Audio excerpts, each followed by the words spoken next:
Guys. அதாவது மறைமுகமா நம்ம த்ரிஷா செஞ்ச வேலையால தளபதி விஜய் அவர்களோட அரசியல் வாழ்க்கைக்கு மிகப்பெரிய ஒரு சிக்கல் வந்திருக்காமங்க. அது என்ன சிக்கல் அப்படிங்கிறத டீட்டெயிலாக பார்த்து தெரிஞ்சுக்கலாம்.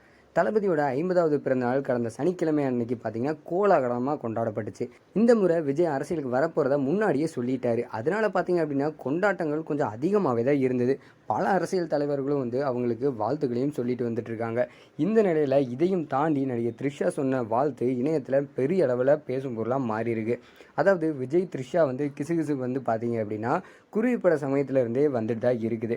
இதனால் அவங்க ரெண்டு பேரும் இணைஞ்சு நடிக்கிறத கூட நிறுத்திக்கிட்டாங்க. அதற்கப்புறமா லியோ படத்துக்காக லோகேஷ் கனகராஜ் இவங்க ரெண்டு பேர்த்தையும் ஒன்றா சேர்த்து வச்சு மறுபடியும் அந்த கம்பேக்கை கொடுத்தாரு. பழைய கில்லி ஜோடி எந்த அளவுக்கு கொண்டாடப்பட்டதோ அதே அளவுக்கு பழைய கிசுகிசுப்புகளும் மறுபடியும் உயிர்த்தெழ ஆரம்பிச்சிச்சு. இது எதற்குமே பார்த்தீங்க அப்படின்னா விஜய் அவர்கள் செவிசாய்க்கவே இல்லை. ஆனால் த்ரிஷா மட்டும் அப்பப்போ எரியிற நெருப்பில் எண்ணெய் ஊற்றுற மாதிரி பல விஷயங்களை